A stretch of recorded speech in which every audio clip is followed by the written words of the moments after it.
YouTube, sensasikan hari Ahad anda. Bertemankan kami, saya Awal Asyari. Dan saya Janani yang trending. Yang merupakan wanita yang paling popular di laman sosial Twitter ya buat masa sekarang. Wow, begitu panas sekali rasanya. Tapi gaduh-gaduh pun gaduh juga. Korang telah menambahkan bilangan follower Twitter dia ya. Terima kasih ya kepada semua warga-warga netizen di Twitter. I love you guys so much. Awak suka? Apa cerita ni? Cerita kita tak payahlah bawa dekat Melody. Oh, ya ke? Sebab host-host Melody memang dijaga cerita-cerita dia. Wow. Tak boleh. Nanti orang kata kita berat sebelah. Tapi kita akan sambil-sambil kita bersiaran hari ini, kita akan kupas lah kan. Okey, kita ada cerita-cerita menarik hari ini. Contohnya pasangan Haris dan juga Intan Ladiana yang bakal berkahwin. 13.5 juta. Duit banyaknya time-time kita PKP ni ya. Lepas tu kita ada Zila Jalil yang berkahwin. Secara sembunyi selama 2 tahun. Sembunyi ke? Dia dah keluar dia sorok-sorok lah, sekarang baru terkeluar. Okey, tapi kan abang, bila tengok dekat frame tadi tu, kan, nampak dekat belakang background abang tu dengan Melody punya background panas kan. Dengan baju abang tak kena. Ya, kita memandangkan kita tak boleh nak keluar. Dah lama sangat duduk kat Malaysia. Jadi kita feeling winter lah dekat dalam set Melody ni. Allah, kesiannya baju tebal-tebal dah beli, nak standby pergi holiday tak boleh pakai. Tapi tak apa, kita spirit tu yang ada. Duduk sikit walaupun sama dengan kerusi ni. Cerita kita yang pertama ni, cerita pasal Hana Delisha. Apa ceritanya? Okey, Hana Delisha ni, dia berlakon tau baru-baru ni. Watak yang dilakukan sebelum mengenakan tudung. Jahat betul-betul, Amani. Dan dia pun tak sangka watak tu memberi impak yang hebat kepada netizen-netizen. Wow.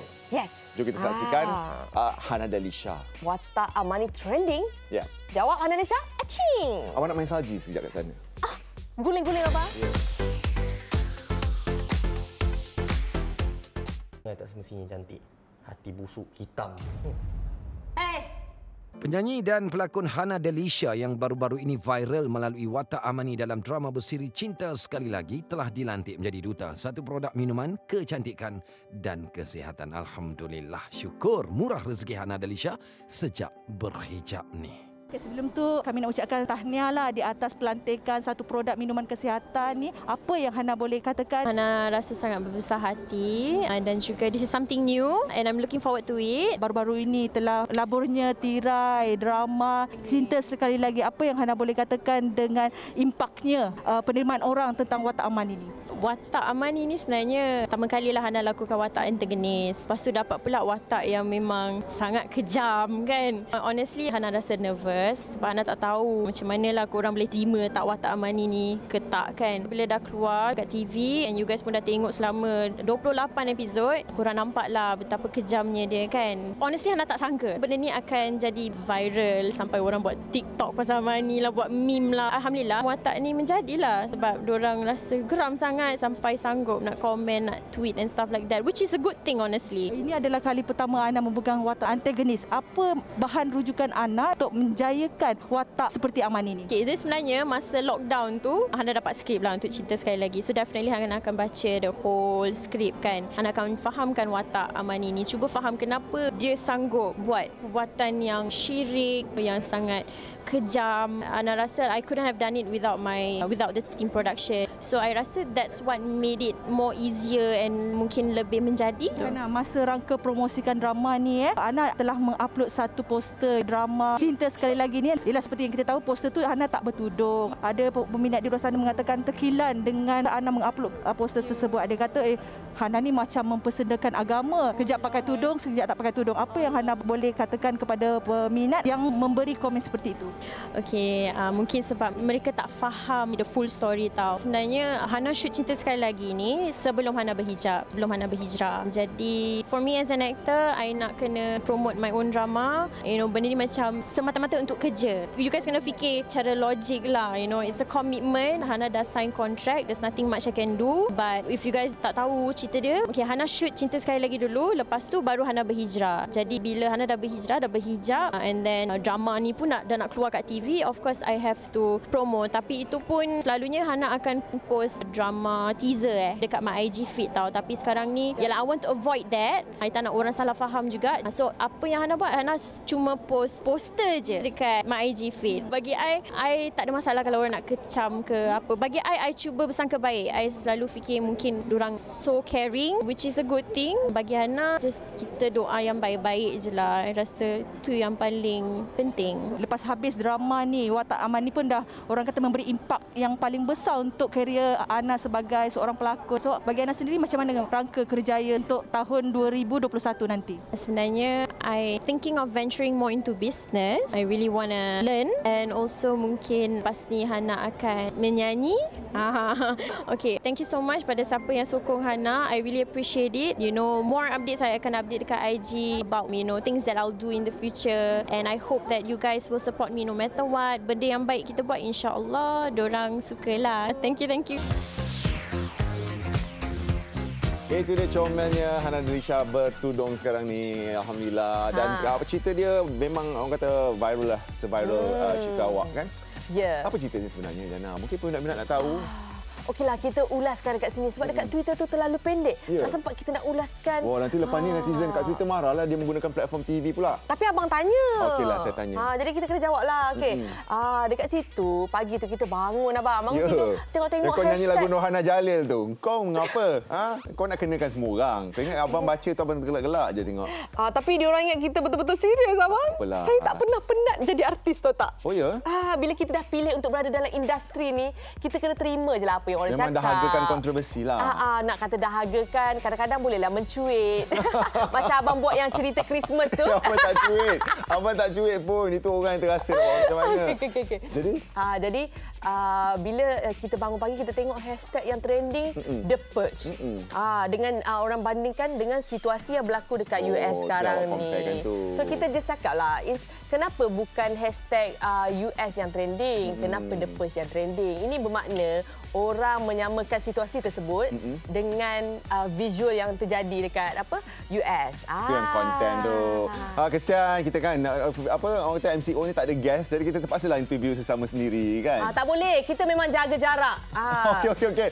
Baik, sekarang ni kita akan berhenti rehat seketika dan kita akan sambung lagi, korek lagi cerita ni bersama tetamu istimewa kita apabila kita kembali dalam Melodi selepas ini. Jana Nick.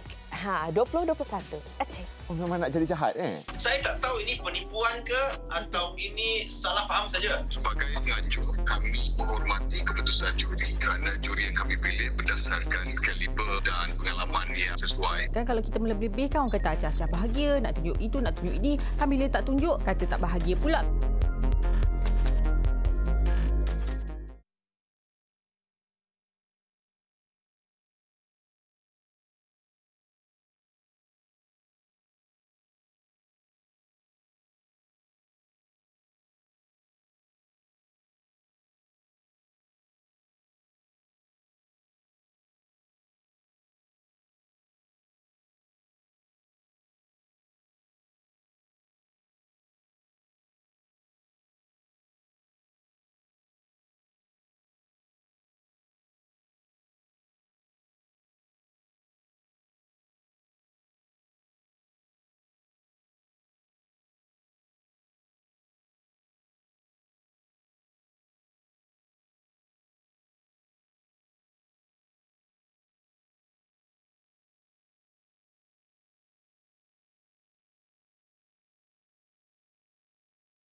Cerita seterusnya, pelakon, pelawak dan pengacara Douglas Lim baru-baru ini dikabarkan telah dimasukkan ke ICU.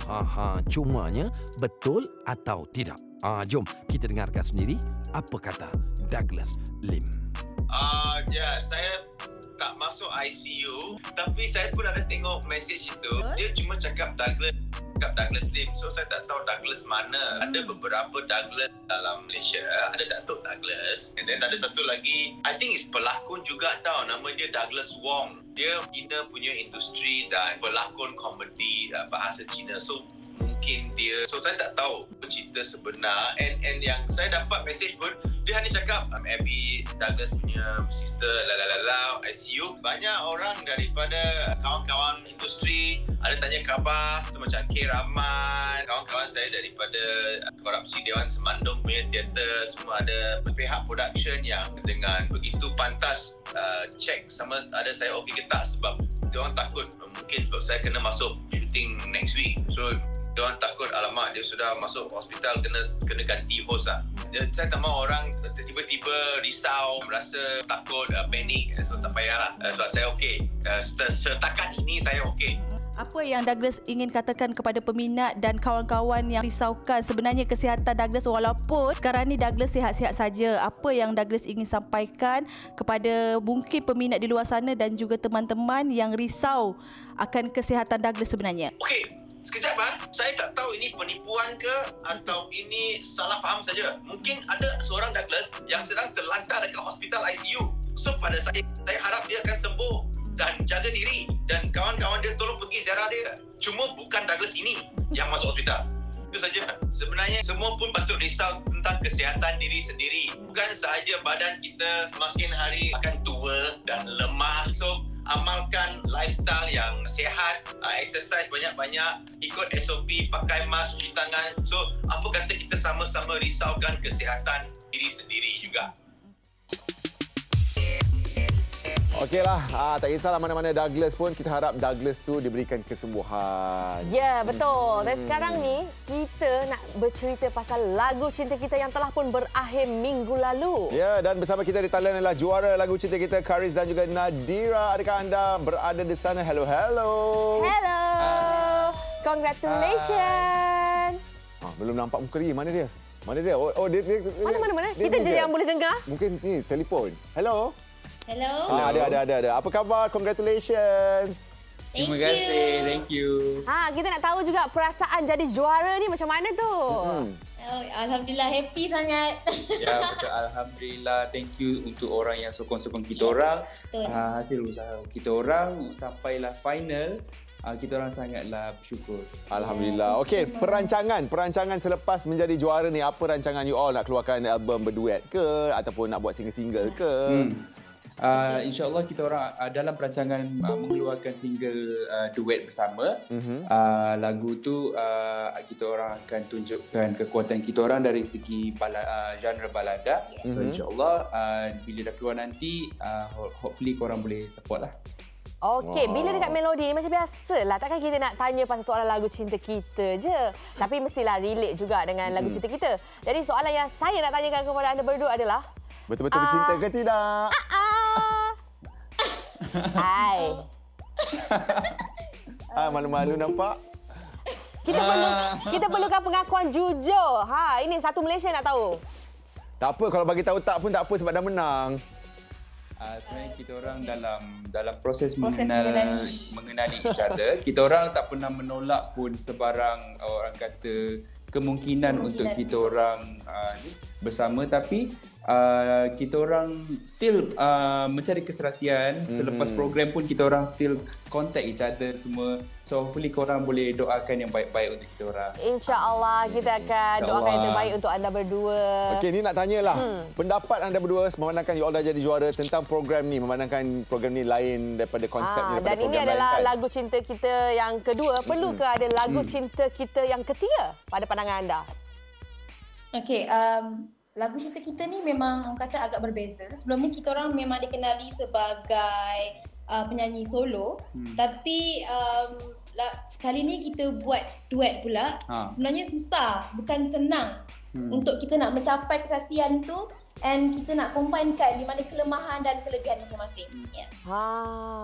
Menarik kan? Menarik. Okey, ini saya nak tanya kepada Nadira lah secara personalnya. Kita pernah bersama dalam satu pentas untuk satu program sebelum ni kan? Yes, betul. Di mana anda tidak berjaya, tapi sekarang ni bila dah berjaya ni rasa-rasanya ada game plan yang lain tak?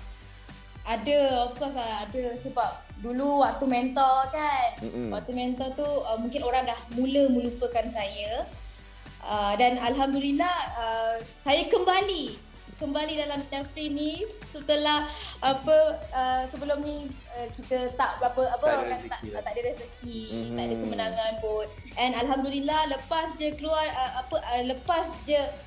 LCK ni, alhamdulillah peminat semua support balik. Alhamdulillah, dan tanya diucapkan kepada Nadira dan juga Karis. Terima kasih dan all the best dalam industri sini, okey? Alright. Thank you. Bye-bye. Okey, Jannah, sekarang ni kita daripada lagu cinta kita nak beralih pula ke anugerah juara lagu. Ke-35. Ramai orang kata masih relevan ke dengan keadaan-keadaan kita yang ada ura-ura kata nak lockdown balik dan sebagainya ni kan. Jadi untuk itu kita bersama dengan kita punya bos Datuk Khairul Anwar Saleh. Kita nak tanya apa relevannya di saat kita MCO sekarang ni. Betul. AJL. Akan diteruskan ke akan ditunda? Over to you, Datuk. Cing.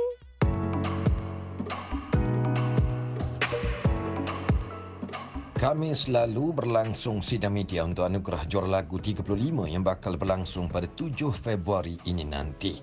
Turut diperkenalkan 3 pengacara yang bakal mengendalikan malam tersebut iaitu Sherry Al-Haddad, Haziq Husni dan Awal Asyari. Namun dengarnya ada pertukaran untuk lokasi AJL. Kita bersama dengan Datuk Khairul Anwar Saleh untuk menjawab beberapa persoalan tentang AJL 35. Pertama sekali saya ingin bertanyakan tentang lokasi anugerah juara lagu 35 yang dengarnya bakal diadakan di satu tempat yang lain. Setiap tahun anugerah juara lagu selalunya berlangsung di satu tempat yang sangat besar. Untuk tahun ni mungkin venue-nya agak sedikit kecil lah. AJL ni adalah satu program yang sangat gah, sangat berprestij. Setiap tahun penonton menantikan anugerah juara lagu. Jadi mungkin Datuk Kai sendiri ingin kongsikan di mana tempat berlangsungnya AJL dan juga kenapa agaknya tempat ini dipilih. Pertama sekali, tahun ini adalah tahun yang agak istimewa seperti yang kita tahu. Tidak seperti tahun-tahun sebelumnya, kita dilanda COVID-19 yang membuatkan tidak ada penonton dibenarkan untuk menonton sesebuah persembahan. Kita akur dengan arahan ini supaya kita tidak memudaratkan suasana. Kita tahu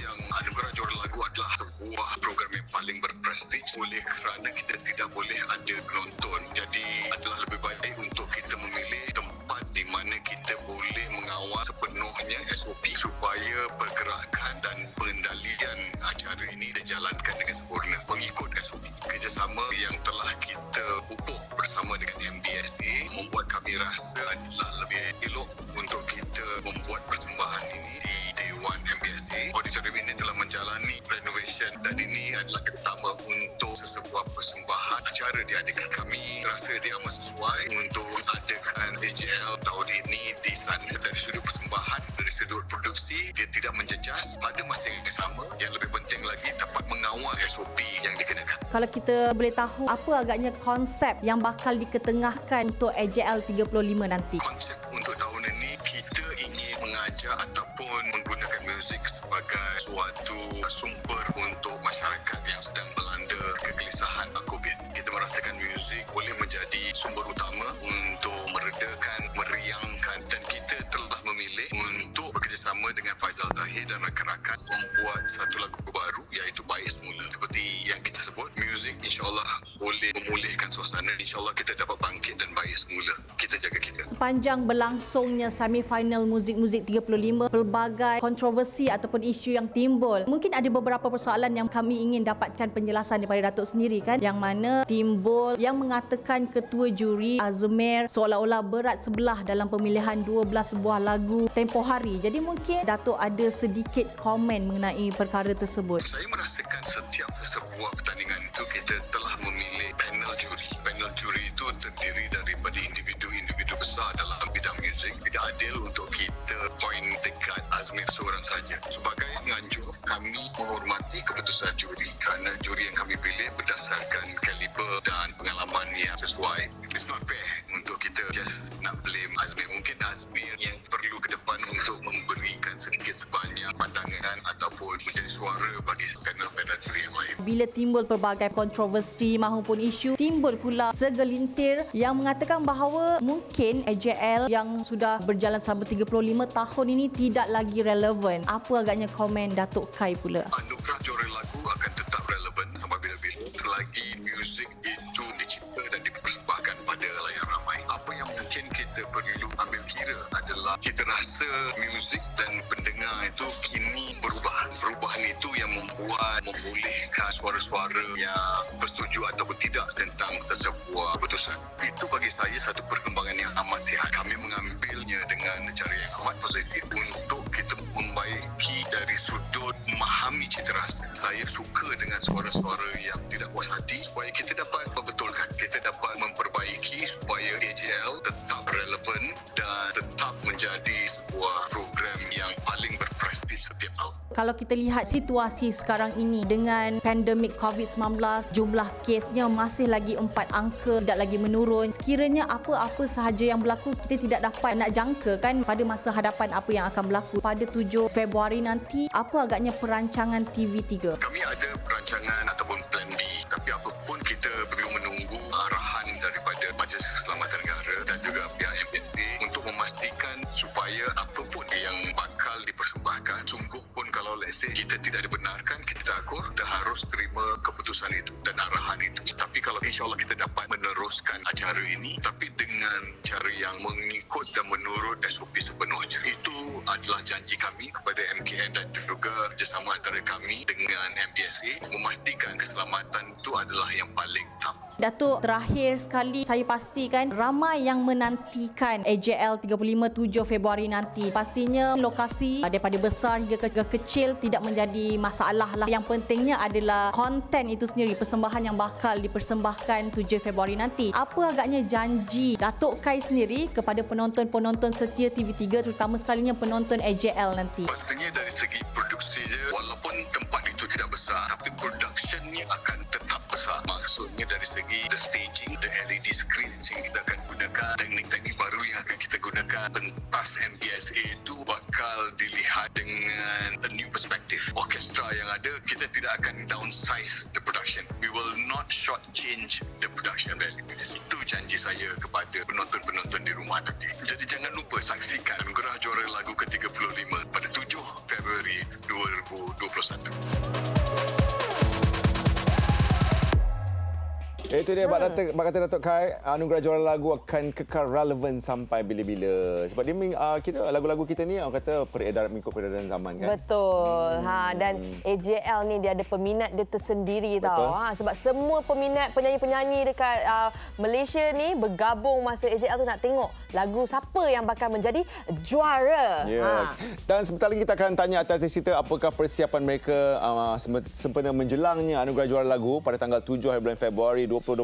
Dan saya nak bagi tahu kepada anda semua, awal sempat mengacarakan Festival Muzik Anugerah Juara Lagu yang pastinya akan mengimbau kenangan apabila kita saksikan persembahan daripada finalis, juara-juara, bekas-bekas juara daripada Anugerah Juara Lagu yang pertama tau. Untuk tahun ni baru pertama kali ada AJL Fest kan? Yes.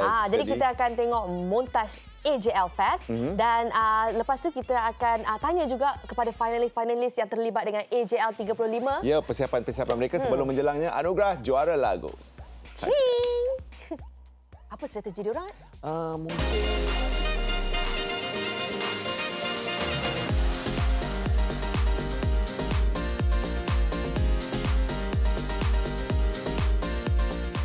Hai, saya Syamel. Hai, saya Awal. Hai, saya Lara. Mana Ernie Zakri? Ernie tak ada sebab dia tengah sibuk sekarang ni praktis nak menang AJL 35. Sambil-sambil tu anda layanlah Festival Muzik AJL Januari ini di mana?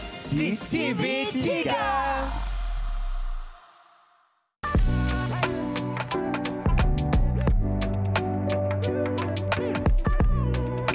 Aha, kalau tadi kita dah tahu lokasi dan konsep untuk anugerah juara lagu 35, sekarang jomlah kita dengar pula macam mana agaknya persiapan penyanyi yang bertanding untuk malam AJL 35 nanti. Wah, tak sabar rasanya kan? Kak Huda, selaku penerbit eksekutif untuk anugerah juara lagu 35, kongsikan sedikit ataupun komen Kak Huda sendirilah apabila tahun ini lokasinya tidak sama seperti tahun-tahun yang lepas. Sebagai wakil produksi, mungkin ini adalah salah satu cabaran lah untuk bagi yang terbaiklah untuk penonton di luar sana. Bila kami diarahkan untuk pindah lokasi, segalanya kena bertukar. Mindset kami kena ditukarkan sama sekali. Kita dah kena memikirkan macam mana nak buat AJL ni masih gah, masih hebat walaupun berada ataupun kita buat di tempat yang lebih kecil. Itu yang paling utamalah. Memang dari segi persembahan tu ada berskala kecil sedikit, tapi momentum untuk meriah, untuk lebih mengekalkan prestigenya tu kami ambil tanggungjawab itulah supaya orang-orang di rumah dapat menonton masih dengan rasa yang sama, ada kepuasan di situ. Apa agaknya cabaran-cabaran yang pihak produksi perlu hadapi? Cabaran yang paling utama adalah untuk mengekalkan prestige tu. Macam mana dari tempat yang besar ke tempat yang kecil, tapi kami harus menyajikan sesuatu yang tetap gah, tetap hebat. Itu adalah cabaran yang paling besar untuk production. Penonton semua jangan lupa saksikan AJL 35 kali ini. Walaupun kita berada tanpa penonton di tempat yang lebih kecil, tapi insya-Allah kami cuba untuk menyajikan yang terbaik supaya AJL 35 tetap diingati sampai bila-bila. Pertama sekali kita ucapkan tahniah sebab dapat melayakkan diri ke anugerah juara lagu yang ke-35. Pastinya orang ramai nak tahu persiapan Kau Sakiti ni. Pertama kali kan menjejakkan kaki ke pentas berprestij. Persiapan tu memang saya rasa banyak benda yang dalam kepala otak yang nak buat, tapi kena ikut SOP juga, and also kena tengok kemampuan diri sendiri juga. Persiapan ni memang experience yang baru sebab saya tak pernah masuk ke pentas AJL. Benda yang baru ni biasanya kita takut. Saya harapkan persiapan saya ni dapat berjalan dengan lancar dengan bantuan tim-tim saya. Saya just nak sampaikan message dalam lagu ni dan saya kena menyanyi dengan baik. Kalau saya dapat buat something yang very different tu, dia bonus lah. Persiapan untuk ni macam mana? Persiapan untuk ni setakat ni dah 70%. Alhamdulillah dah disusun-susun dah baju apa, konsep apa, arrangement macam mana. Aku punya persembahan memang tak banyak props ke apa pun sebab aku nak dia simple je. Nabila Razali, macam mana agaknya persiapan Nabila? Sekarang Bella masih lagi dalam tempo recovery. Ada benda-benda yang Bella amalkan lagi supaya kesihatan Bella tu cepat-cepat pulih nak ke Februari kan. Yelah kalau kita kira sebulan. Tapi sebenarnya sekejap je berjalan celik dah sampai Februari kan. Preparation dia lebih kepada mental supaya lebih kuat, kesihatan Bella supaya lebih baik, hati Bella bersih nak perform tu, vokal. Semua benda tu yang Bella fokuskan lah. Adanya berkat doa korang semua, doakan Bella cepat-cepat baik. Bella pun dapatlah perform malam tu dengan baik. Kalau ikut perancangan asal, of course lah kita plan yang mengikut keadaan Dewan kan, Dewan Hall kan. Tapi bila dah dikecilkan, kita semua terpaksa downsize kan kita punya performance scale tu. Bagi Bella apa-apa pun it's about the song, bukannya pasal ruang ke apa ke. Of course ruang tu beri vibe yang lain. Untuk lagu peluang kedua ni, Bella rasa kekuatannya pada lagu itu, pressure-nya pada Bella untuk persembahkan lagu tu dengan baik. Sebab orang akan macam Nabila Razali peluang kedua live. Yang tu yang buat Bella macam ya Allah ya Tuhanku, kau pemudahkanlah urusan aku malam tu. Kurang daripada sebulan menjelang AJL 35. Jadi macam mana agaknya persediaan lagu Gila? Persediaan dia memang boleh cakap macam-macam lah. Untuk persediaan diri sendiri pun banyak, berkumpulan pun banyak. Dia punya konsep, insyaAllah kalau semua tu apa yang diplan akan jadi, insyaAllah akan bawa korang semua ke dimensi lain, insyaAllah. Kalau boleh kita nak buat satu performance yang boleh bawa korang relax sekejap daripada dunia ni, luar sekejap. Itu kita punya aim lah untuk persembahan kita di AJL nanti. Sebelum ini AJL dibuat di pentas yang lebih besar, tapi tahun ini disebabkan pandemik COVID-19 terpaksa dibuat pentas yang lebih kecil. Ada tak halangan-halangan yang mungkin korang dah plan macam buat terbang-terbang ke, tiba-tiba terbantut pula? Jadi mungkin ada tak? Ada pula dapat bukit sebenarnya kan. Tempat kecil. Nak bawa 4-wheel kan. Tapi masa tu pun kita baru berbincang je pasal kita punya konsep tu, and then the next day kita dapat berita pasal tukar venue. Rasa kecewa sekejap tapi kita cuba lawan dengan positif lah. It's okay. Still tak ada penonton juga. Kita lebihkan kreatif tu untuk orang di rumah. Jangan lupa saksikan Tim Gila Kakak Lokal dan juga Noki dekat anugerah juara lagu 35. Itu dia artis-artis yang sempat kita jumpa semasa sidang media anugerah juara lagu ke-35. Dan untuk anda memandangkan kita sekarang ni dalam MCO dan sebagainya, kita akan siarkan sidang media ini secara maya di TV nanti. Bukan di TV, di Facebook YouTube dan juga YouTube TV3 Malaysia pada jam 2 petang ni. Kalau nak tahu apa persiapan mereka dan siapakah yang akan mengendalikan AJL, jangan lupa pukul 2 petang ini di YouTube dan juga Facebook TV3 Malaysia. Okey abang, sebelum kita berehat seketika untuk memberi laluan kepada iklan jadi kita nak tanya abang lah, apa yang abang upload di story abang yang pasal bila ambil gambar kena buka mask pula? Tak, ni orang kan sekarang ni sensitif. Rakyat Malaysia sekarang sensitif. Dia tengok kita ambil gambar tak pakai mask, dia marah. Dia kata kita tu artis, kena tunjuk contoh yang macam baik. Macam tak jaga SOP lah. Tapi bila kita pakai tu, dia datang kat kita, boleh tak buka jap nak ambil gambar. Dia orang suruh buka. Tu abang cakap tu, kita ni serba salah. Nak pakai salah, tak pakai salah. So apa kita nak kena buat sekarang ni? Sekarang ni kita berpegang je dengan kita punya pendirian. Pakai je. Nak pakai ke, nak buka ke, yang penting jaga SOP dalam gambar tu. Kita tak bolehlah nak orang kata memberi komen bila hanya berdasarkan gambar yang diupload di social media. Padahal kita ada je kat belakang tu tengah pegang sebab ada orang suruh kita buka. Betul. Macam kita sekarang ni bila kita live, kita keluar je dari sini terus pakai mask. Sanitize tangan kita kan. Tapi tak apalah, kita berehat dulu. Kita rasa mungkin kita ada dendam kot dengan netizen kan. Dah tak boleh tahan ni. Sabar. Kita berehat sekejap. Sekejap lagi kita profesional balik. Okey. Bagi dia air Yasin tu sekejap, bagi dia minum. Allahuakbar. Saya dalam industri ni cuma menjalankan tugas saya lah sebagai penulis lirik, komposer. Janganlah tanya macam ni. Tak boleh jawab. Mungkin dah ada, mungkin tak ada. Inilah untuk saya. Saya tak boleh nak cakap lebih-lebih puji melambung kan. Tiba-tiba nanti in the future dia buat hal ke apa benda. Kita tak tahu kan.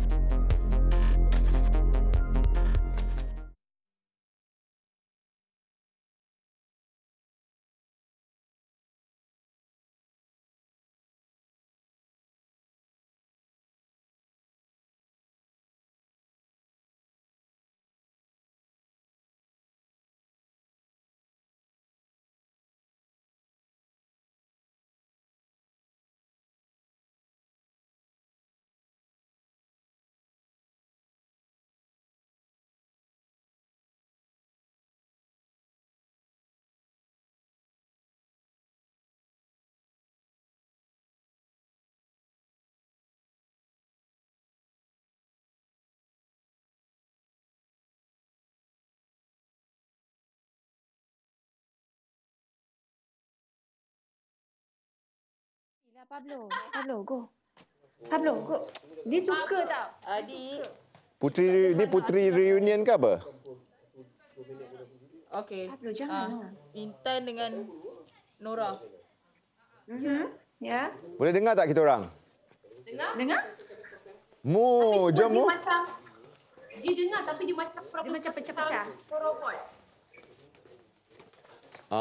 Pecah-pecah Mana muka dia orang tak nampak pun? Ria boleh tolong punch kat ni tak? Bagi tengok tak apa jadi. Tu. Cantiknya. Terus post. Walaupun tahu I panggil makeup artist makeup. Makeup sendiri cantik je. Intan, congratulations. Oh my god. On behalf of Intan. Dah ada date ke Intan? Dah bulan 2. Sehari sebelum AJL. Ya, betul. Sehari sebelum AJL Ya, betul. Sampai berapa minit? Free ke tidak nak datang? Okey, jap. Apa dia? Drama terbaru Bougainvillea kini boleh di-stream secara percuma eksklusif.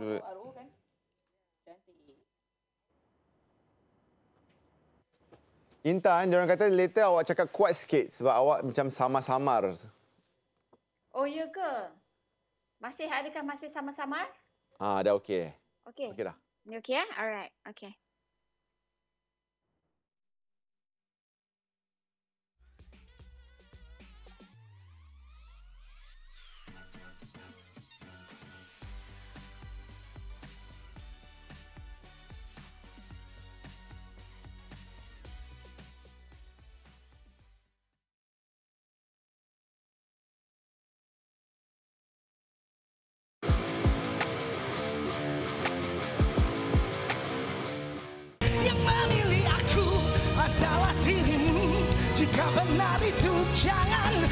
Setelah berehat selama lebih kurang 2 tahun dari industri muzik sebelum ini, Azlan and the Typewriter bakal kembali menggegar pentas juara lagu dengan mempertaruhkan lagu Jangan Khianati Aku. Wah, hebat ni.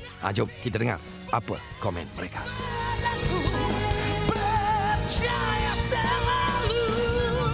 Okey, Azlan dan Typewriter, anda semua seperti penerus legasi rock. Kalau dulu-dulu lagu rock ni popular, mungkin keadaan tu dah sedikit berubah zaman sekarang. Pada saya, sekitaran muzik itu sendiri seperti putaran. Bila kita rekod lagu ni beberapa tahun lepas, kita pun simpan supaya saya rasa market yang betul baru kita release lah. Untuk permulaan pasaran muzik rock ni saya rasa adalah tahun 2020 jangkaan saya, dan saya tak sangka pendengar-pendengar cilik kan pun boleh terima lagu bergenre macam ni kan. Kita cuma teruskan je lah apa yang berlaku.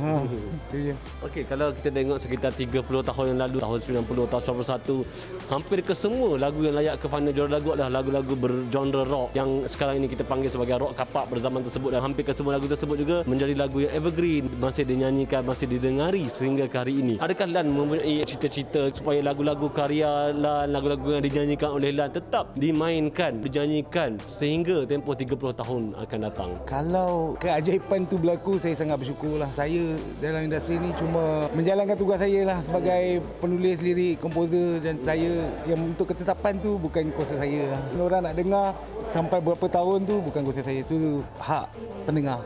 Mungkin tahun depan kalau muzik rock sudah tak digemari, tidak lagi sepopular dulu, adakah Lan dan juga kumpulan Typewriter ada perancangan yang mungkin nak tukar sikit genre mengikut demand, mengikut permintaan peminat pada zaman sekarang, ataupun mahu kekal ada titik Lan sebagai seorang rocker? Kalau ikutkan Jangan Khianati Aku ini pun sebenarnya dah pecahkan kita punya tradisi Azlan and the Typewriter tu. Sebabnya ni sound dia, melodi dia agak komersial, dan saya rasa tak salah kalau kita dengan generasi sekarang kalau kita mencuba muzik-muzik bergenre baru, contohnya macam EDM ataupun hip hop ataupun apa saja yang akan datang, dan kita satukan muzik tu dengan elemen rock yang sangat ringan. Mungkin eksperimen tu akan jadi, insyaAllah. Untuk semua peminat-peminat lagu-lagu berjenis macam ni, kalau kita boleh teruskan mendengar, apa salahnya? So kita dengar je lah, insyaAllah.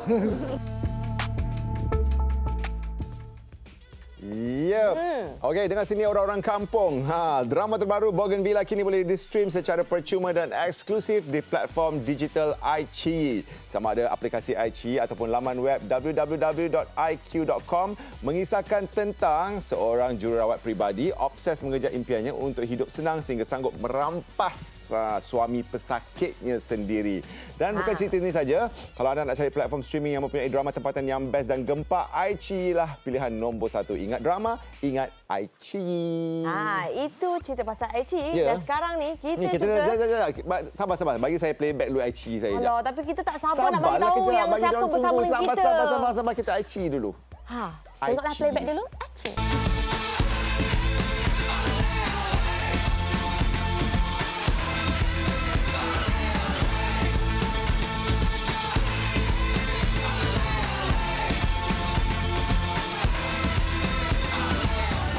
With subtitles and free episodes just for you. iQIYI, strange name, amazing shows. Itu dia. iQIYI. Okey. Dan sekarang di talian kita ada 2 orang. Seorang ni memang orang kata sangat comel, dan seorang lagi berdarah manis. Berdarah manis dan juga hangat diperkatakan minggu lalu. Oh ya ke? Ingat awak hangat diperkatakan? Ada juga orang lain yang lebih hangat. Oh, ni sebab dapat 13.5 juta tu. Ya. Ayo, banyaknya duit. Tapi dia bersama kita bukan nak cerita tentang tu, tapi untuk ceritakan tentang drama Bougainvillea. Kita bersama dengan Nora Danish dan juga Intan Lediana. Assalamualaikum. Waalaikumsalam. Hai, Awal dengan ini macam reunion puteri je kan dulu kan? Apa khabar you guys? Hai. Alhamdulillah. Dia ada sedikit delay sampai ke sana sebab tu macam ada gap sikit. Kita tak tanya kepada Nora dan juga Intan, watak apa yang dimainkan dan kenapa memilih drama ni untuk berlakon? Sebab kita tahu you guys adalah antara pelakon yang memilih watak juga. Okey, siapa start dulu? Nora nak start dulu? Nora. Okey, bagi Nora hanya akan milih setahun sekali je lah kalau drama berseries ni sebab Nora ada keluarga anak yang masih kecil. Sebelum dapat projek Bougainvillea ni, Nora nak sangat buat sebab watak yang Nora tak pernah dapat sebelum ini, iaitu watak antagonis, menjadi seorang watak jahat. Sebab selalunya kalau Nora tu diorang bagi watak baik. Boleh ke Nora Danish bawa watak jahat ni? Sebelum dapat watak jahat ni, Nora rasa macam okay, this is it. Akhirnya Nora dapat suatu naskah yang bagus lah. So Nora terima kasih juga pada Syaz Media kerana beri peluang pada Nora. Sebab kalau production lain, Nora saja je semua tolak. Oh, memang minta watak jahat okey, macam Intan sendiri pula. Apa yang membezakan karakter Intan yang sebenar dengan watak yang dibawa dalam Bougainvillea? Okey, dalam Bougainvillea ni dia adalah seorang suri rumah yang sentiasa bersiap, yang biasa everyday dia cantik, tapi dia macam still jaga kebajikan husband dia, ada tanggungjawab dengan anak dia, dan dia ada macam dia adalah seorang yang sangat positif, tapi saya pun positif juga, tapi tak ada beza pun. Cumanya dalam cerita ni dia adalah seorang isteri dan ibu, dan kehidupan saya belum lagi isteri dan saya belum lagi seorang ibu, tu je lah. Itulah yang membezakan dengan Intan yang sebenar. Di mana laki dia akan dicaras oleh Nora Danish macam tu? Betul? Ya, betul. Ya Allah, Nora tak cukup ke dengan bos net yang pandai masak tu? Korang kena faham. Kalau saya sendiri, saya sebenar, kita orang anti orang caras-mencaras ni. Ya, betul. Sebab watak ni, dia sebenarnya dalam keadaan yang orang kata terdesak. Sebab Mimi ni sebenarnya baik, tapi oleh kerana hasukan daripada mak ngah dia dan keadaan dia ketika itu sangat-sangat in love dengan Adrian ni. Dan dia pun yang buat anak ni akan bangun. Oh, marah sangat tu. So, itulah dia. Okey, siapa lagi pelakon yang terlibat dalam drama ni? Ada Beto Kushairi, Hana Akila, Amirul Ashraf, dan ramai lagi lah kalau kita nak listkan. Semua kita ada pelakon semua pelakon-pelakon hebat ya dalam drama ni. Dah habis penggambaran ke, Intan? Sorry? Dah habis penggambaran ke drama ni atau masih dalam penggambaran? Dah. Alhamdulillah kita dah habis penggambaran dah, dan kita shoot dekat KL dan juga Cameron Highlands. Oh wow. Okey, apa yang membezakan dan kenapa penonton kena tengok drama ni? Okey, yang membezakan adalah dan kenapa orang kena menonton adalah Nora Danish. Dia bawa watak first time, dia bawa watak antagonis, dan barisan pelakon dia semua hebat macam Nora Danish, Beto Kushairi, Hana Akila. Dan jalan cerita dia sendiri pun memang bagi saya mula-mula korang akan nampak macam klise, ala biasalah orang nak rampas suami orang macam tu, tapi ada plot twist dia bila korang tengok sampai habis. And bagi drama ni ada banyak sangat orang kata unsur pengajaran. So kena menonton sebab kita pun tak nak buat satu naskah yang orang kata tak ada apa-apa impak pada orang. So ini banyak pengajaran dia di mana Intan lah di antara bini-bini yang kita cari selama ni, yang sama-sama cari, yang kita tengoklah, kita tengok. Okey, baik. Terima kasih kerana sudi bersama kami, Nora Danish dan juga Intan Ledana. Intan, alang-alang dah dekat sini. Nak cakap congratulations dan selamat pengantin baru. Belum lagi. Tak apalah. Kita bagi awal-awal wish. Okey, thank you so much. Okey, satu soalan manja-manja boleh? Soalan manja untuk Intan. Ya. Apa strategi ataupun tips untuk mendapat pasangan yang muda, pucuk muda? Amboi. Tips. Kita nak tahu. Tak ada tips lah. Itu semua rezeki masing-masing kot. I don't know. Sebab Intan ni seorang wanita yang sangat baik korang. So sebenarnya Haris beruntung dapat dia. Oh my God. Oh, so sweet. Okay. Congratulations. Nora sila PM bank account. Okey, semoga dipermudahkan untuk Intan dan semoga drama Bougainvillea mendapat sambutan yang baik daripada penonton-penonton TV3. Dan sekarang kita ada cerita pasal Intan Ledana. Dan juga bakal suami Intan Ledana. Ya, jom kita saksikan. Aching.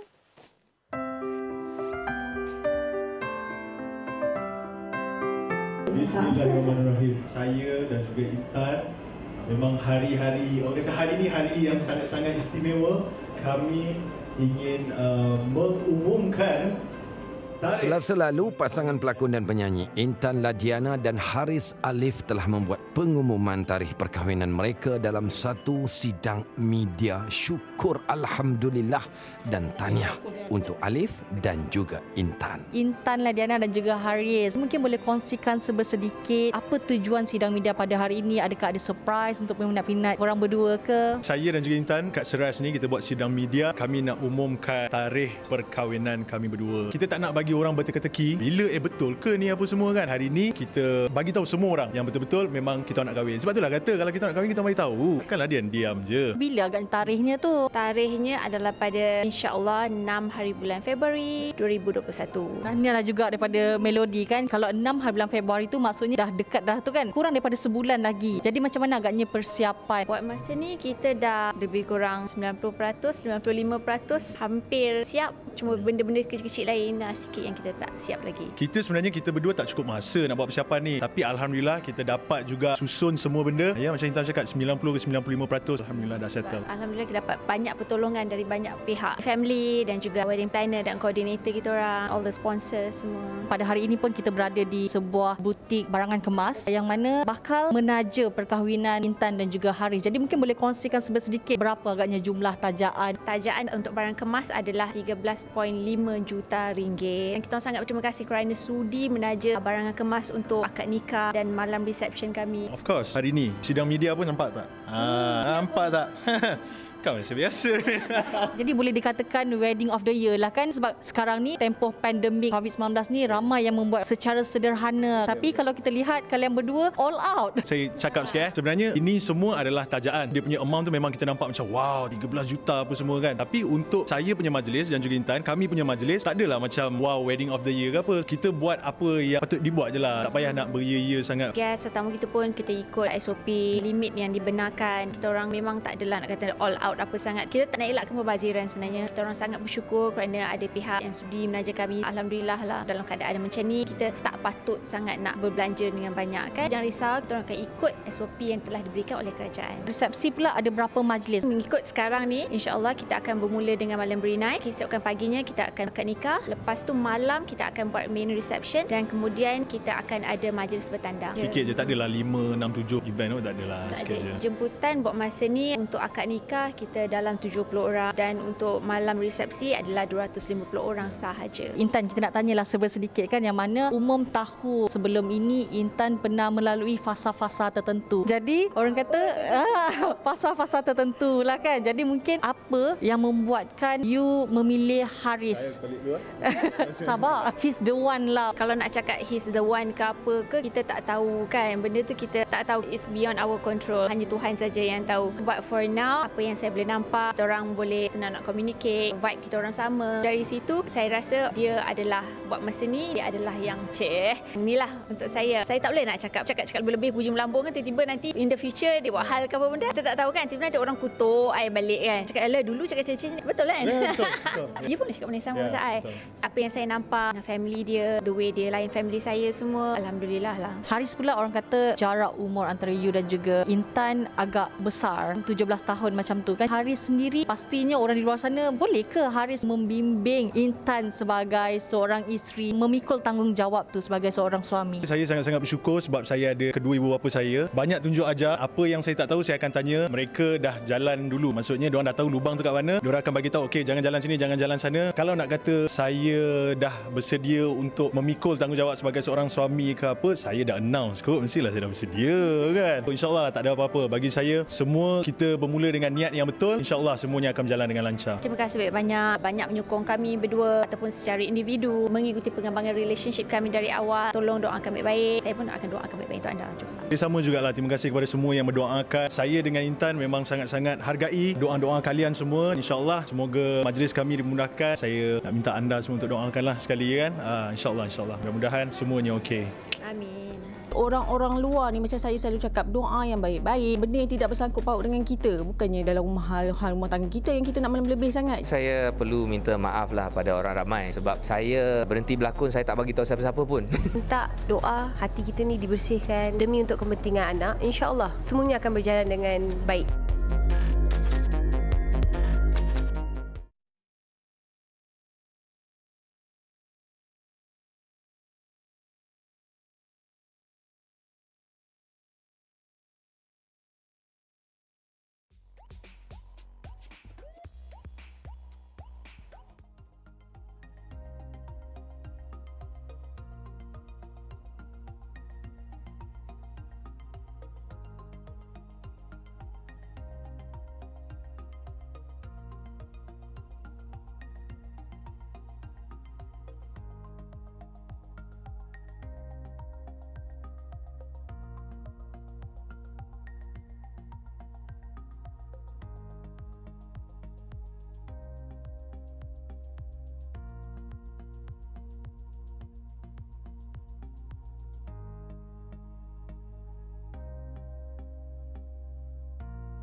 Bagi meringankan beban mangsa banjir di kampung-kampung sekitar Pantai Sabak, Kelantan, Kelab Peminat Komposer terkenal Eddie Hamid dengan kerjasama beberapa NGO telah mengadakan satu majlis penyerahan bantuan keperluan asas kepada penduduk di kawasan terbabit.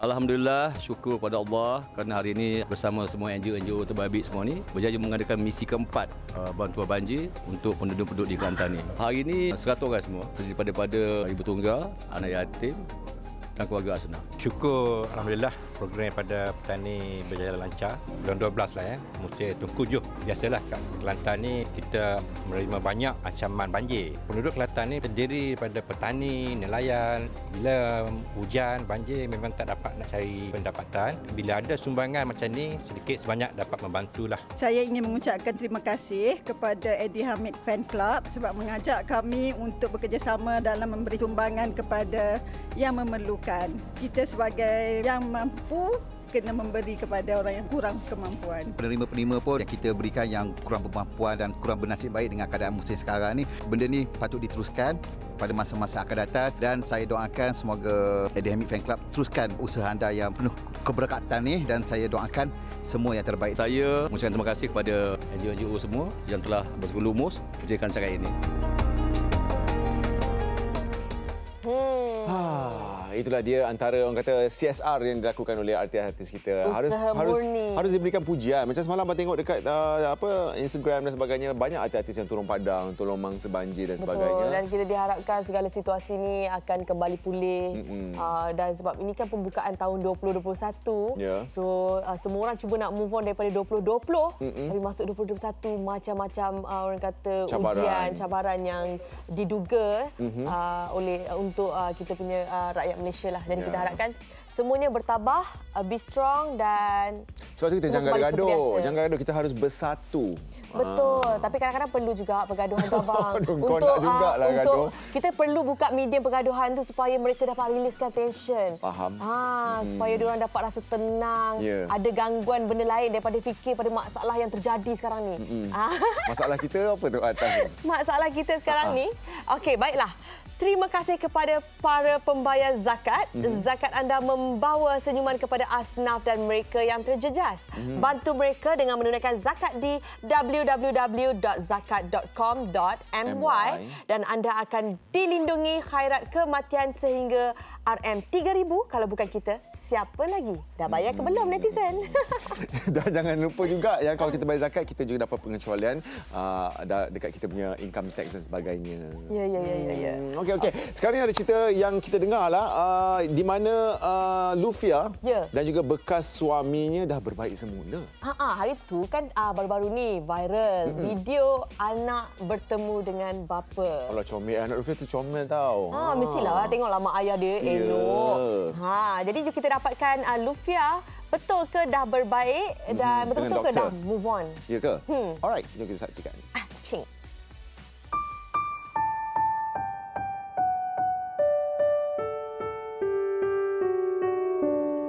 Umum tahu hubungan pelakon Lutfia dan bekas suaminya Dr. Cik Hafiz sebelum ini tidaklah begitu baik. Namun baru-baru ini Lutfia ada memuat naik satu video di laman media sosialnya memaparkan pertemuan anak mereka Haura dengan Dr. Cik Hafiz dan ramai yang gembira apabila melihat aksi Haura yang teruja berjumpa dengan ayahnya.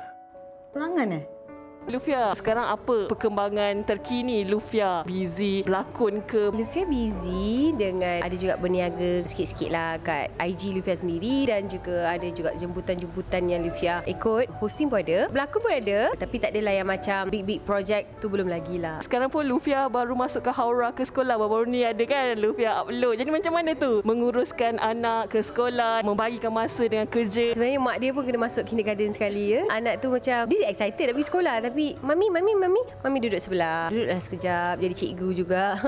Tapi dia punya assignment tu sebab anak tu nak belajar. Sekolah yang Lufia masukkan pula Islamic Montessori, which is ada semayang duha, dia belajar lifestyle Islamic lah. So kita rasa macam ya Allah, sejuknya perut aku cinta. Baru-baru ni Lufia ada memuat naik di laman sosial Instagram video Haura berjumpa dengan ayahnya. Kalau tak silap saya lebih kurang 2 tahun tidak berjumpa. Jadi apa yang Lufia boleh kongsikan perjumpaan setelah sekian lama tersebut? Alhamdulillah, segala doa kita termakbul and benda tu jadi baik lah, jadi positif lah, which is kita kira co-parenting. Itu detik yang sangat-sangat happy lah untuk Haura, sebab dia macam sangat happy lah. Yang mula-mula pun ada juga dia macam buat malu macam dia tahu tu dia kau lama tak jumpa aku macam tu kan.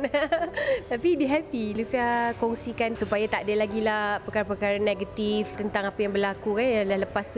Lufia pun tenang, happy. Kami dah boleh communicate demi untuk kebaikan anak. Apa saja masalah between us, kita dah janji untuk tak akan masukkan lah hal kami tu pada Haura. Saya dan juga Dr. Hafiz akan ajar didik anak dan juga komit lah. Rasanya kita kena tepikan ego kita dan jangan campur adukkan antara masalah kita dan juga anak, sebab anak tak berhak untuk tahu apa masalah kita. Haura deserve to have a good life, didikan daripada ibu dan juga ayahnya walaupun kami tidak bersama lagi. Perjalanan hidup kami akan lebih baik insya-Allah. Bagi suami-suami kat luar sana, bapa-bapa yang dah bercerai, jangan ceraikan juga nafkah ataupun kasih sayang pada anak, sebab yalah kalau nak hidup tu berkat, rezeki pun melimpah ruah, semua tu kena jalankan sebaik mungkin. Co-parenting ni pada awalnya susah sikit sebab kita ada hatred lagi, kita ada rasa sakit hati lagi. Kalau kita berusaha minta doa hati kita ni dibersihkan demi untuk kepentingan anak, insya-Allah semuanya akan berjalan dengan baik. Pastinya umum tahu hubungan Lufia dengan bekas suami Dr. Hafiz tidak begitu baik kan selepas penceraian. Apa yang membuatkan Lufia dan Dr. Hafiz setelah sekian lama kembali baik tahun ini untuk menjernihkan keadaan, untuk sama-samalah fokus terhadap Haura? Lufia bukan alim Lufia still gila-gila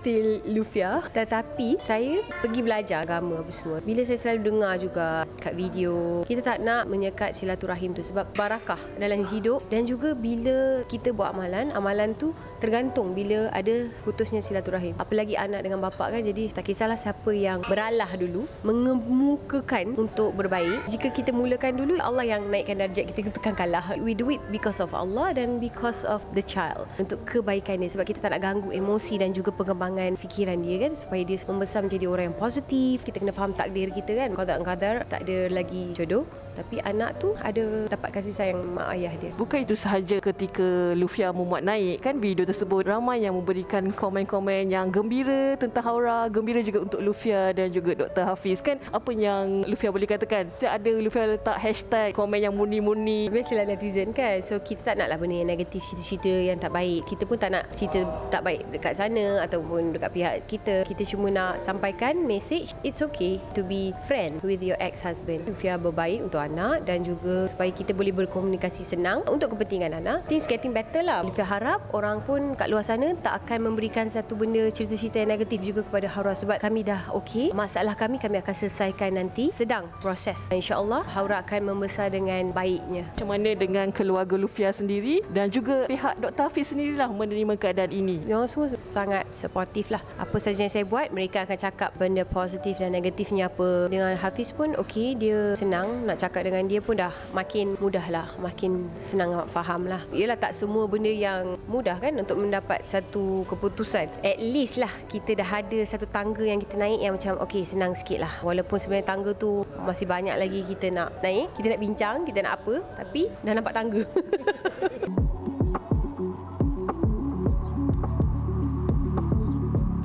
Lama kita tidak mendengar cerita Izrin Azmida ni.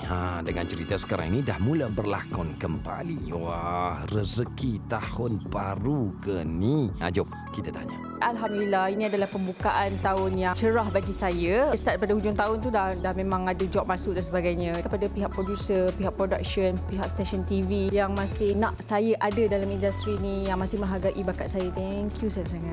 Jadi Kak Izrin, berapa lama tempoh perkahwinan awak? Tahun ni adalah tahun yang keempat. Tahun yang keempat. Boleh saya katakan 4 tahun awak menyepi daripada industri hiburan kita lah, daripada lakonan. So adakah awak rasa disebabkan perkahwinan awak yang tak direstui oleh netizen-netizen di luar sana yang mengatakan awak merampas suami orang, disebabkan itu awak dipulaukan daripada industri? Adakah disebabkan itu awak rasa? Ini adalah ujian Tuhan bagi dekat saya. Sebenarnya saya proud tau dengan diri saya, sebab dulu saya tak boleh tahu orang bully saya. Saya memang cepat melatah ke ataupun saya nak protect diri saya akan ni kan, sebab orang kena saya seorang yang loud. Tapi benda ni saya anggap bila ujian ni sampai dekat saya, Tuhan nak saya belajar untuk didik diri sendiri, didik hati saya, didik saya punya pemikiran ni untuk lebih bersabar dengan setiap ujian yang Tuhan dah bagi pada saya. Dalam tempoh 4 tahun ni, saya mampu bersabar sebenarnya. Kalau dia rasa dia nak benci saya, nak berterusan benci saya, terpulang. Saya dah tahu, kalau boleh tahun ni saya dah tak nak lagi fikir. Saya nak ignore semua benda yang negatif ni. Saya nak fokus pada career saya, kerja-kerja saya, family saya. Itu lebih bermakna dan lebih penting untuk hidup saya sekarang. Yang selebihnya saya berserah je lah.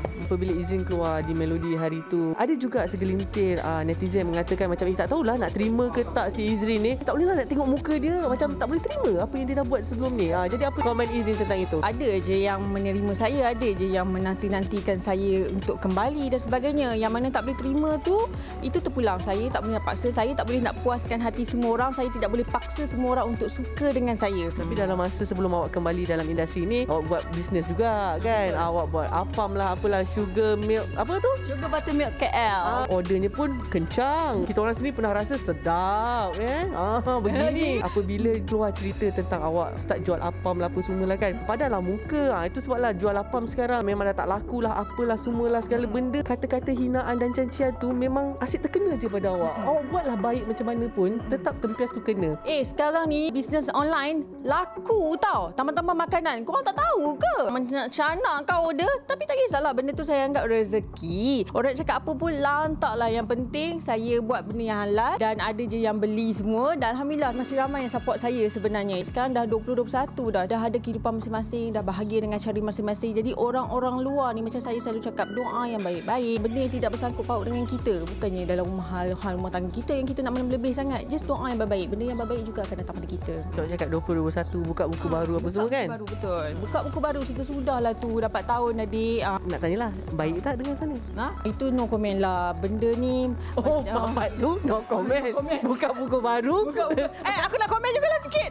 Dia sebenarnya macam ni. Suami saya selalu cakap, biar masa yang menentukan. Bagi pihak saya sendiri, bagi pihak keluarga kami hanya mengharapkan yang baik-baik. Sama juga dengan Uda. Macam kita macam low profile je sekarang ni. Kan kalau kita melebih-lebihkan, orang kata acah-acah bahagia, nak tunjuk itu, nak tunjuk ini. Kan bila tak tunjuk, kata tak bahagia pula, kata bergaduh pula. Korang nak apa sebenarnya daripada aku ni? Ramai juga yang menyokong awak daripada dulu sampai sekarang. Macam ramai je orang nak tengok drama-drama awak dan ramai je orang nak beli segala apa yang awak jual pun. Betul. Kata-kata Izrin kepada mereka ni yang tetap menyokong, yang tetap sayang kepada Izrin dan tetap tunggu kehadiran Izrin kembali dalam industri. Saya nak ucapkan ribuan terima kasih kepada semua yang masih lagi ada di belakang saya, yang sentiasa support saya, yang tidak pernah orang kata memikirkan benda yang bukan terhadap diri saya, menuduh benda yang bukan. Saya tak haru sebenarnya. Saya doakan yang baik-baik juga untuk korang semua yang sentiasa mendoakan yang baik-baik untuk saya. Terima kasih. Kita pun orang kata senasib. So kita banyak berkongsi tentang apa yang kita lalui. Kita ada anak, saya ada anak, dia ada anak. Bila aku delete gambar tu kan, ada juga yang macam tu tanya-tanya, mana gambar seksi? Alah bosan lah, dia tak adalah gambar seksi. Ada siap DM, Zizi, dah tak belanja ke? Saya akan memberi pelajaran yang baik untuk diorang. This is one of the lesson dalam hidup yang I kena belajar and dia juga kena belajar.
Kau buat pingsan dekat... Baik. Panas. Ijo nak minta tolong boleh tak? Seorang artis bertudung yang mengenakan baju yang nampak di tengah kamera ni, bagi bahu. Masa kita orang tengah ulas. Sikit je. Sikit. Panas. Horizontal. Katalah awak bertudung macam ni. Bila saya bagi awak baju yang nampak bahu dan juga terbuka slit kat tu, awak rasa awak akan pakai ke? Macam mana? Baju yang nampak leher dengan off shoulder. Ha? Ada tak? Ataupun Ijo daripada close up kita orang ni, nanti Azhar kau depan juga, kau kira timing, lepas tu sama-sama gerak. Azhar kau dekat sikit, dekat. Aku nak kau masuk. Maknanya Ijo dekat lagi. Baru sama-sama ke belakang. Oh, sini. Kau kuat sikit tau Azhar kira. Lambat lagi 1 minit. Kecoh apabila seorang wanita bertudung menggunakan baju off shoulder dan apa? Nampak belah sampai baju tu.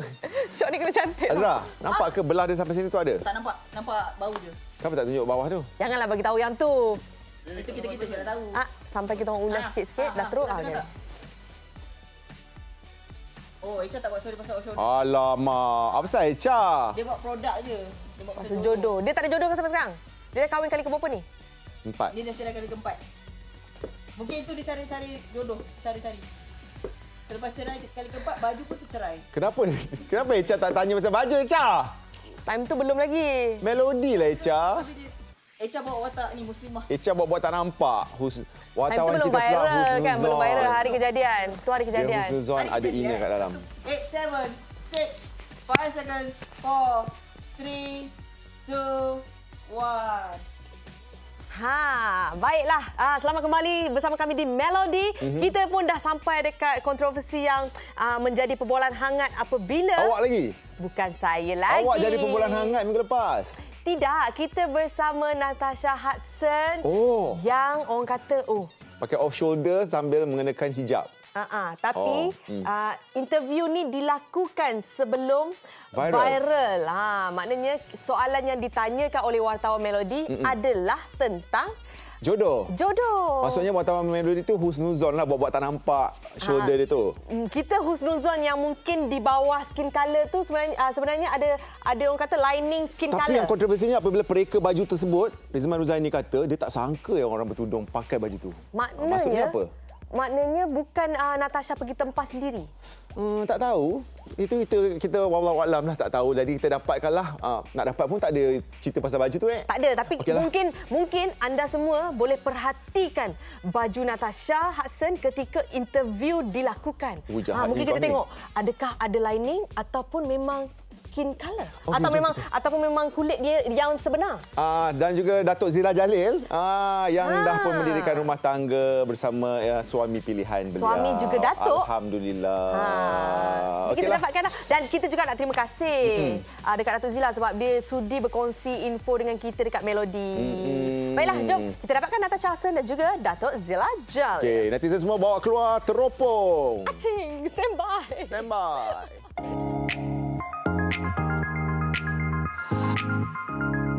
Pelakon cantik Natasha Hudson sebelum ini pernah memuat naik skeping foto di laman Instagramnya seolah-olah ingin berkahwin lagi. Betul ke tu? Kami di Melody sempat bertanya beliau sewaktu majlis perlantikan beliau menjadi wajah satu produk kecantikan di Kuala Lumpur. Jom kita dengarkan apa kata Natasha Hudson sendiri. Okey, sebelum tu kami nak ucapkan tahniah di atas pemilihan wajah muka satu produk kesihatan dan kecantikan ni. Apa yang Tasha boleh kongsikan dengan rezeki untuk tahun 2021 ni? Alhamdulillah, Tasha pun macam kata benda ni kita merancang kan. Bila ditawarkan untuk menjadi duta kepada produk yang memang sesuai dengan cara lifestyle Tasha, Tasha pun terima dengan secara terbuka. Tapi sebelum Tasha menerima tu, Tasha make sure apa yang Tasha perlu tahu, Tasha dapat. Kolaborasi dengan Kidful untuk satu kerja ni, apa yang Tasha boleh katakan boleh dapat bekerjasama, berkolaborasi dengan dengan Kate Fun? Tahu tak sebenarnya macam Tasha dengan Kate Fun, kita orang dah kawan daripada umur kita orang 17 tahun. Bila diberi peluang ni, Tasha rasa macam alhamdulillah, why not? Kita start dengan kerja duta ni, kita boleh memberikan idea yang sama. So kerja dengan Kate Fun dia sangat profesional. Penting sebenarnya kita kerja dengan orang yang profesional.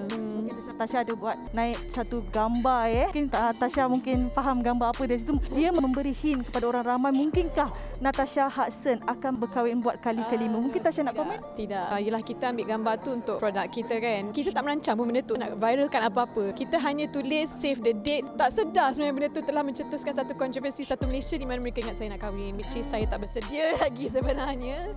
So alhamdulillah sebenarnya benda tu memberikan kami satu perkenalan lah. Yeah, that was basically what happened.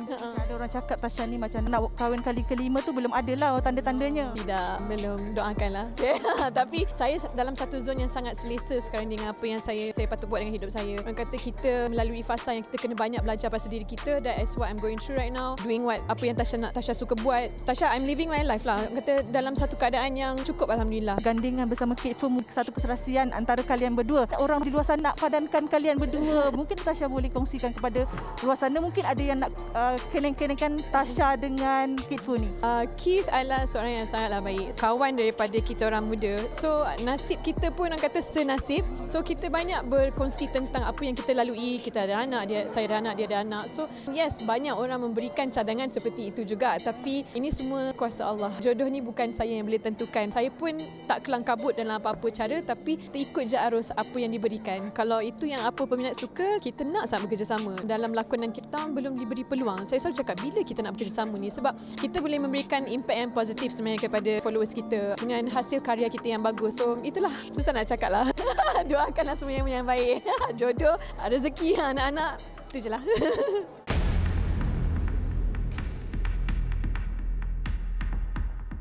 Awal minggu ini tular tentang seorang pelakon dan juga penerbit yang didakwa telah berkahwin hampir 2 tahun menjadi isteri kedua kepada seorang datuk. Tidak lama selepas itu, muncul seorang wanita yang mendakwa dirinya anak tiri kepada penerbit tersebut dan mengesahkan bahawa penerbit yang dimaksudkan itu adalah Datuk Zila Jalil. Melodi dapatkan penjelasan Datuk Zila. Datuk Zila Jalil, apa khabar? Waalaikumsalam warahmatullahi.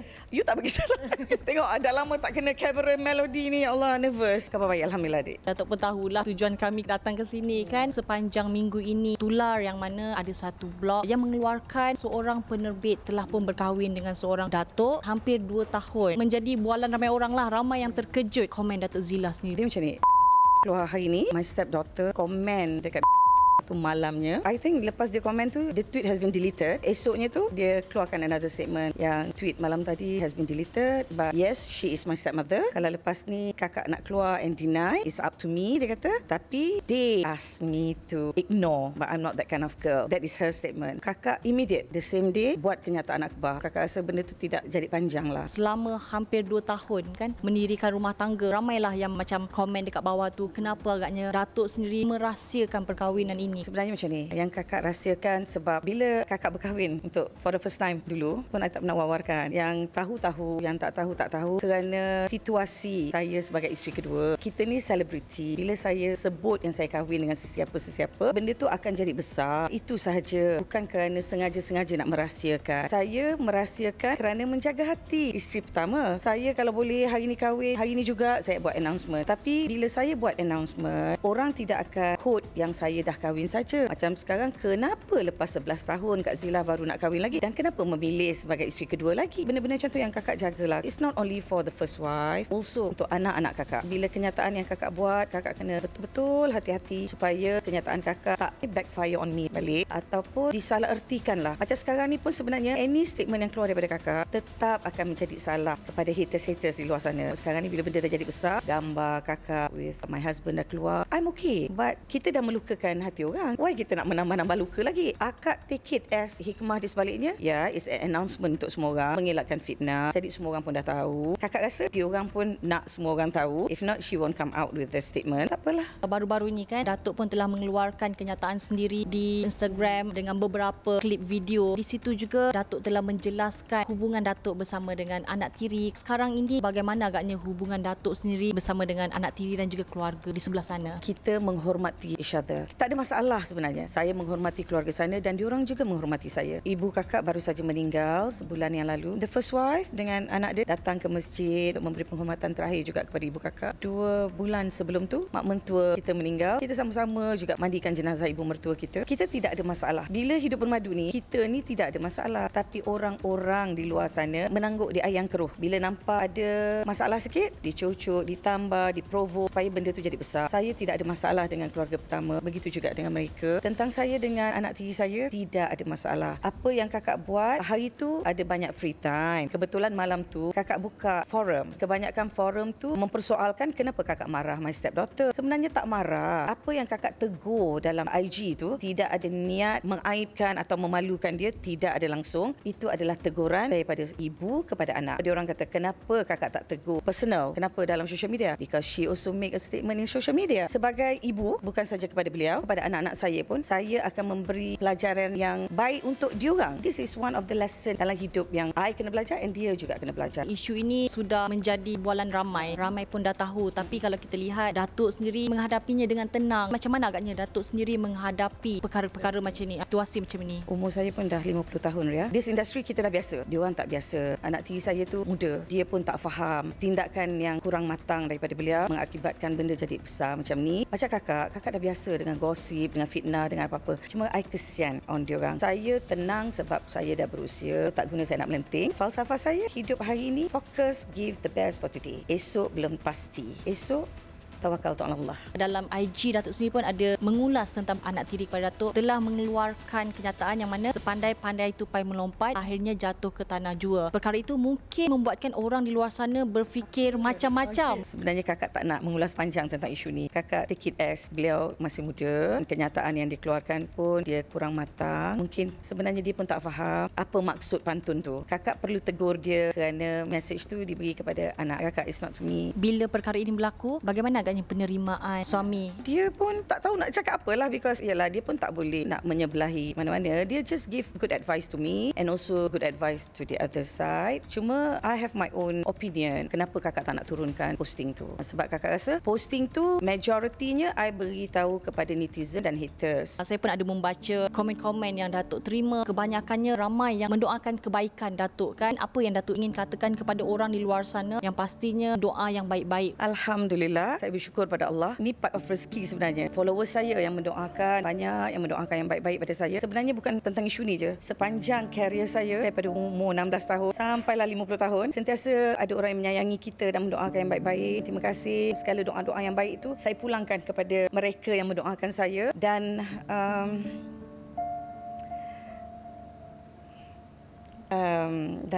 doakanlah sentiasa dalam rahmat Allah jadi insan yang lebih baik. Saya masih belajar untuk menjadi manusia yang lebih baik dari hari ke hari lah, Ria. Tidak ada manusia yang tak ada masalah. Selebihnya kakak mohon supaya pengakhiran hidup yang baik-baik.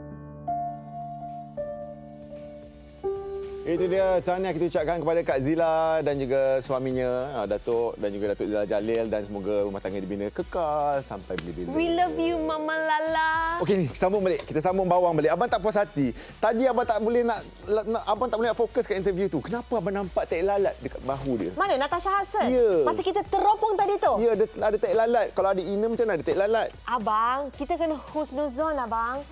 Itu di bawah tu adalah lining skin color. Jadi designer dia untuk mengekalkan tekstur kulit dia tu, dia tambah tek lalat kat situ. Macam awak punya stokin ni lah. Ya, macam abang tengok stokin saya ni, dia nampak je macam ni, tapi sebenarnya dalam ni dia adalah lining. Kau nak aku cari ni dekat depan ramai ke? Untuk membuktikan ada, kau jangan tipu. Kau ingat kita orang ni bodoh. Okey. Kita move on lah abang kan. Nampak abang ni macam panas sangat. Jadi saya rasa untuk netizen di rumah pun, untuk abang, kita berikan laluan demi menghormati azan waktu Zuhur sambil kita menenangkan hati kita. Oh, macam tu So kita husnuzon lah. Buat macam Echah tadi, interview buat tak nampak je lah macam tu. Echah mungkin... Echah tetap yang terbaik di hati kami, Echah. Kami sayang Echah, wartawan yang interview Natasha Hudson tadi tu. Oh, bagus dia. Sebab sangat positif. Kita suka orang yang positif macam ni. Jadi netizen kena jadi husnuzon dan lebih positif. Dengarlah azan. Kita hormati azan. Okay.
Jom. Dia kena 10 second je masuk. dia kena ada karakter tau, macam Kak adik Misha kan macam jah. On one. 10 second je ni kita.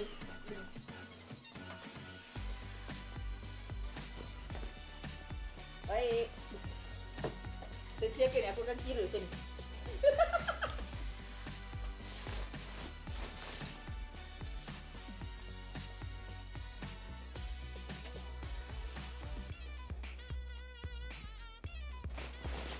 Adik jangan bagi dia pancing recap. Dik, bagi dia recap lagi. Abang, kita baru Awak cerita cakap abang, kita baru dengar azan. Oh, okey.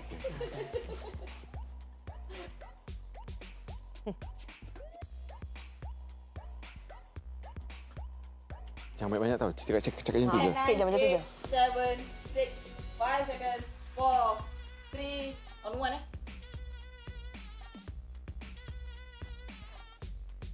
Abang, kita baru lepas dengar azan ke abang? Oh, Astagfirullahalazim.